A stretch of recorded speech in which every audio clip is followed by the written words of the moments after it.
আসসালামু আলাইকুম সবাইকে, কেমন আছেন আপনারা? আশা করি সবাই ভালো আছেন। আজকের ভিডিওতে আমি আপনাদেরকে দেখাতে যাচ্ছি রেজিনের কাজ করার জন্য আমার কাছে কি ইম্পর্টেন্ট জিনিসগুলো আছে, যেগুলো ছাড়া রেজিন আর্ট কল্পনাই করা যায় না। রেজিন কাজের বেসিক শুরু হয় রেজিন আর হার্ডেনার দিয়ে। আমার কাছে 3 থেকে 4 ধরনের রেজিন আর হার্ডেনার আছে।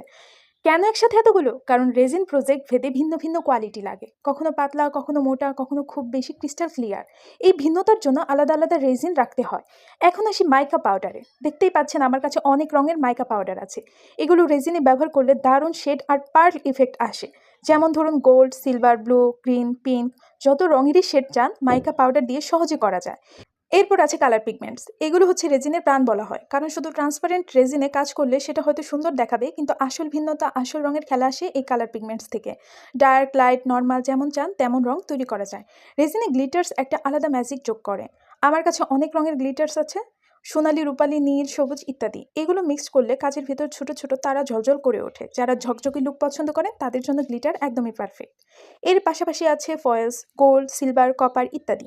এগুলো ব্যবহার করলে রেজিনের ভিতর খুব লাক্সারিয়াস একটা লুক আসে। ছোট এক টুকরো ফয়েলস পুরো কাজের সৌন্দর্য কয়েক গুণ বাড়িয়ে দেয়। রেজিনের কাজের জন্য আরও কিছু ছোটোখাটো জিনিস লাগে, যেমন গ্লাভস, মিক্সিং কাপ, স্টিক আর অবশ্যই ভালো মানের মোল্ড।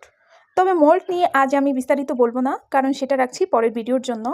এখন পর্যন্ত আমি আপনাদের দেখালাম আমার কাছে কি বেসিক আর্ট ম্যাটেরিয়ালস আছে: resin, hardener, mica powder, colour pigment, glitter, foil আর ফুয়েল কালার্স। এগুলো ছাড়া রেজিন কাজ কল্পনাই করা যায় না। রেজিন এমন একটা ক্রাফট যেখানে সৃজনশীলতার কোনো শেষ নেই। আপনার কাছে যত কালার, যত ম্যাটেরিয়ালস থাকবে, কাজ তত সুন্দর আর ইউনিক হবে। যারা রেজিন কাজ শুরু করতে চান তাদের জন্য আমার সাজেশন হচ্ছে, একদম শুরুতে সব না কিনে বেসিক কিছু জিনিস দিয়ে শুরু করুন। তারপর ধীরে ধীরে আপনারা সংগ্রহ বাড়ান।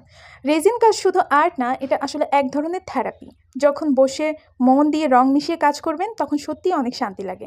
আশা করি আজকের ভিডিও আপনাদের কাছে ভালো লাগবে। পরবর্তী ভিডিওতে আমি আপনাদেরকে মোল্ড নিয়ে ডিটেল দেখাবো, তাই সাথেই থাকুন। আর আমার ভিডিও যদি ভালো লাগে তাহলে লাইক, কমেন্ট আর শেয়ার করতে ভুলবেন না। ধন্যবাদ সবাইকে। আবার দেখা হবে ইনশাল্লাহ আগামী ভিডিওতে।